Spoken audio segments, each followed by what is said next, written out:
के study point में आप सभी का स्वागत है। आप प्लेलिस्ट में जाइए इसके स्टडी पॉइंट सिलीगुड़ी के, और प्लेलिस्ट में जाकर क्लास वाइज या सब्जेक्ट वाइज प्लेलिस्ट को चुनिए और स्टडी कीजिए। वेलकम टू इसके study point Siliguri.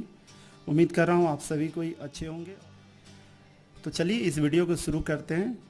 Model activity task class 10 mathematics part 3। चूँकि हिंदी में क्वेश्चन और इंग्लिश में क्वेश्चन वेबसाइट में अवेलेबल नहीं है, केवल बांग्ला में ही पार्ट 3 का अवेलेबल है, तो आने वाले समय में अगर हिंदी में रूपांतरित क्वेश्चन हो जाता है तो तुरंत आपको स्कूलों के द्वारा मिल जाएगा।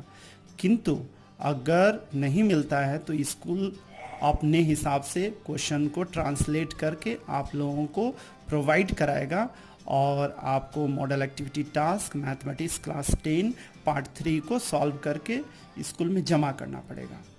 तो चलिए, हमारे पास हिंदी रूपांतरित क्वेश्चन है। आपने इसके पहले वाले वीडियो में देख लिया होगा, model activity task part 3 questions.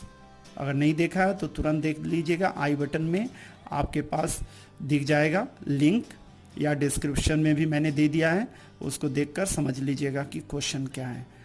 Question हो सकता है स्क्रीन पर मैं बीच बीच में दिखाता भी रहूँगा, आप देखते हुए समझते हुए चले जाइएगा। तो चलिए शुरू करते हैं।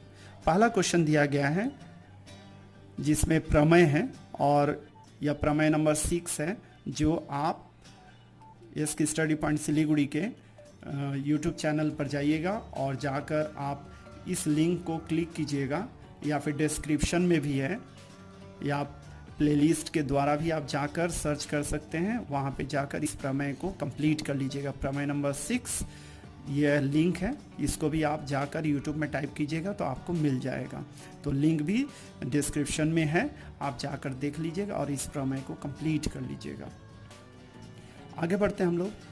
अगर अभी तक आप इसकी स्टडी पॉइंट सिलीगुड़ी को सब्सक्राइब नहीं किए हैं तो तुरंत सब्सक्राइब कर दीजिए और बेल आइकन को भी दबा दीजिए, ताकि नोटिफिकेशन आपको मिलता रहे हर एक नए वीडियो का। लाइक और शेयर जरूर कीजिएगा। क्वेश्चन में देखिए ध्यान से, स्क्रीन पर आपको क्वेश्चन दिख रहा होगा। यह दिया गया है 2 वृत्त, और इसके भीतर में देखिए इस तरह से रेखाखंड खींची हुई है। ठीक है, अब तो आपको यह कोण दिया गया है, तो इस कोण को निकालना है। ठीक है, तो सबसे पहले हम लोग क्या करते हैं, CD को ज्वाइन कर देते हैं। CD को ज्वाइन करने के बाद में आपके पास ABCD और CDEF 2 चक्रीय चतुर्भुज बन जाते हैं। देख लीजिए, ABCD और CDEF 2 चक्रीय चतुर्भुज बन गए, मतलब 2 चतुर्भुज बन गए। वृत्त के भीतर में है, इसलिए यह चक्रीय चतुर्भुज कहलाएगा। ठीक है, तो जब चक्रीय चतुर्भुज बन गया तो आप जानते हैं, ये पहला वाला जो प्रमेय आपने अभी लिखा है 1 नंबर में, उसमें सीधा बताया गया है, आप पढ़े हैं कि आमने सामने के कोण संपूरक होते हैं। चक्रीय चतुर्भुज के आमने सामने के कोण संपूरक होते हैं। तो ये अगर 75 है तो इसका इस साइड का जो कोण होगा A के अपोजिट C, तो यह कोण कितना होगा, इसका और इसका योगफल 180 डिग्री है। यह अगर 75 है तो 180 से घटा देंगे तो ये वाला हो जाएगा 105। ठीक है, इस चीज़ को समझ लीजिएगा। तो हमने क्या लिखा, DAB बराबर 75 डिग्री, इसलिए BCD, देखिए BCD, तो ये वाला कोण कितना हो, 180 से DAB को माइनस कर दिए। ठीक है, 75 को, तो 105 हो गया। ठीक है, और फिर आगे देखते हैं, ध्यान से देखिए, DCF, हम लोग आप DCF इस कोण को निकालते हैं। इस तरह का डायग्राम देखिए, BCF या BF एक रेखाखंड है, उस पर C बिंदु है और C बिंदु पर CD खड़ी हुई है। तो यह कोण आपका 105 डिग्री है, इधर वाला कोण। ये वाला कोण कितना होगा, आप जानते हैं, किसी रेखाखंड पर कोई एक रेखाखंड खड़ी हो तो इन दोनों कोणों का योगफल कितना होगा, इनके द्वारा जो कोण बन रहे हैं इन दोनों कोणों का योगफल कितना होगा, 180 डिग्री। तो यह 105 हो गया, तो ये वाला कोण कितना होगा, 75, ऑब्वियसली है ना। तो डायग्राम में आप देखिए, ये वाला कोण 75 है, ये वाला कोण हो गया 180 माइनस 75, क्योंकि इन दोनों का योगफल 180 होता है। फिर यह CD BF पर खड़ी है, तो इसलिए यह 105 है, तो 180 में से 75 माइनस कर देंगे तो कितना हो जाएगा, यह हो जाएगा 105 माइनस हुआ तो 75, तो 180 माइनस 105 इक्वल टू 75 डिग्री। अब देखिए ये वाला कोण आपको पता चल गया, तो यह भी तो एक चक्रीय चतुर्भुज है, CDEF चक्रीय चतुर्भुज है, इसका यह कोण पता चल गया आपको, कौन सा कोण, DCF, तो इसका ऑपोजिट कौन सा कोण, DEF, ये वाला कोण पता चल गया। ये वाला कोण तब क्या होगा, है ना, समपूरक होगा ना, दोनों का योगफल 180, तो ये अगर 75 है तो ये वाला कोण भी कितना होगा, 105 डिग्री होगा। तो इस तरह से DEF इक्वल टू कितना हो गया, 180 minus DCF, 180 minus 75 equal to 105 degree. इस तरह से हम लोग क्वेश्चन नंबर 2 को कंप्लीट करते हैं। पॉइंट सिलीगुड़ी को सब्सक्राइब नहीं किए हैं तो तुरंत सब्सक्राइब कर दीजिए, बेल आइकन को भी दबा दीजिए, लाइक और शेयर जरूर कीजिए। तो चलिए क्वेश्चन नंबर 3 की ओर बढ़ते हैं। क्वेश्चन नंबर 3 आप देख पा रहे होंगे, स्क्रीन पर क्वेश्चन है, फिर भी मैं पढ़े देता हूँ। एक गोलक के अर्धव्यास में 50% वृद्धि करने से वक्रतल का क्षेत्रफल कितने प्रतिशत बढ़ेगा, यह बताना है। किताब का ही क्वेश्चन है, STQ शॉर्ट टाइप क्वेश्चंस जो आते हैं 2 नंबर के एग्जाम में, उसी से दिया गया है। तो देखिए, सबसे पहले हम लोग मान लेते हैं कि गोलक का अर्धव्यास कितना है, R है, छोटा r, स्मॉल r हम लोग मान लेते हैं। और उसके बाद में डायग्राम में भी आप देख पा रहे होंगे, डायग्राम में हमने दिखा दिया है, एक डायग्राम बना देते हैं। अर्धव्यास r इकाई है इतना, तो वक्रतल का क्षेत्रफल फॉर्मूला आपको याद होगा, 4πr² वर्ग इकाई।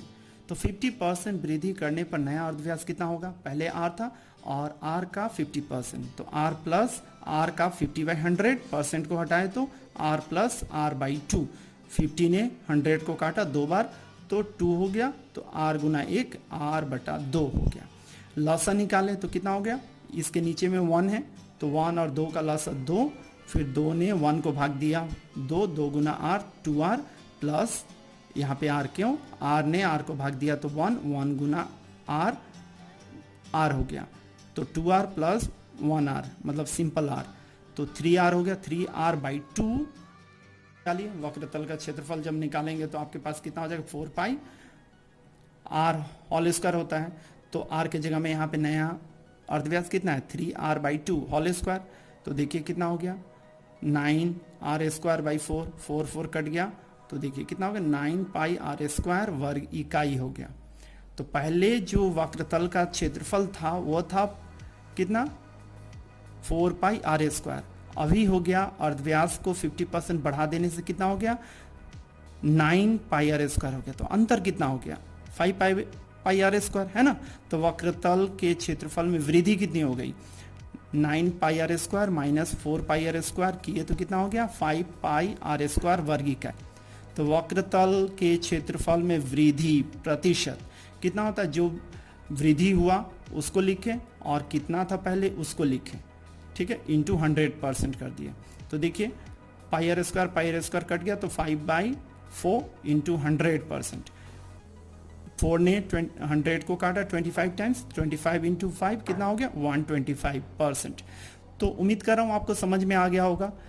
अर्धव्यास को 50% बढ़ा के तैयार कर लेना है कि नया अर्धव्यास कितना हो गया, 3r/2 हो गया। उसके बाद वक्रतल नया निकाल लीजिए, फिर इन दोनों का अंतर निकालिए, उसके बाद में प्रतिशत निकालने के लिए बैठा दीजिए यहाँ पर, ठीक है, उसके अंदर कैलकुलेशंस कीजिएगा तो आपका 125 क्वेश्चन है। ये अभी दिया गया है। अर्धगोलाकार गुंबज के लिए दिया गया है व्यास 42 डेसीमीटर दिया गया है, तो आपको 35 रुपया प्रति वर्ग मीटर की दर से कितना खर्च पड़ेगा अगर गुंबज के ऊपरी तल को पेंट करेंगे। तो अगर हम लोग पेंट कर रहे हैं तो ऊपर वाला हिस्सा यही है ना, अर्धगोलक ही है यह हिस्सा, तो इसको डेसीमीटर में दिया गया, तो इसका ये वाला वक्रतल का क्षेत्रफल कितना हो जाएगा, 2πr² है ना। अगर संपूर्ण तल बोलता तो यहाँ पे πr² है तो 3πr² होता, किंतु हम लोगों को केवल पेंट करना है ऊपर वाला हिस्सा को, गुंबज का जो हिस्सा है ऊपर वाला हिस्सा उसी को करेंगे।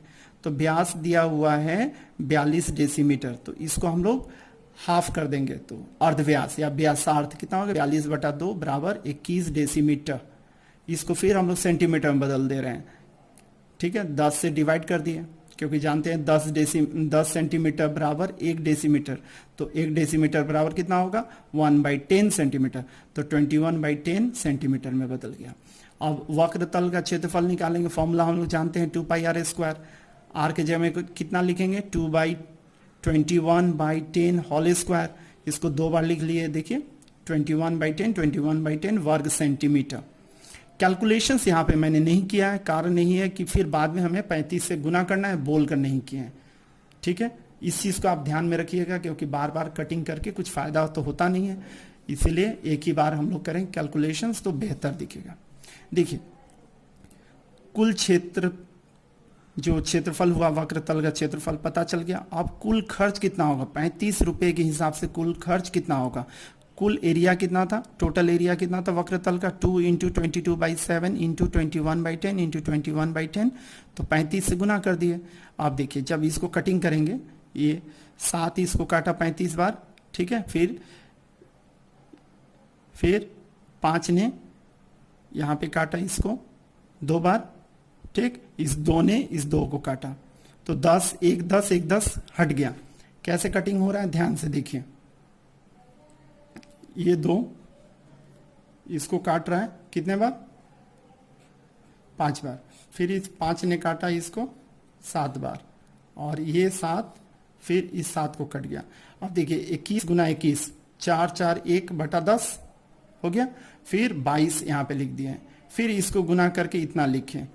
एक्चुअली नहीं भी काटते तो थोड़ा कैलकुलेशन बड़ा हो जाता, किंतु चलिए मैंने काट दिया, बेहतर होता है नहीं काटने के लिए, 10 नीचे में रहे तो कुछ दिक्कत नहीं करता है।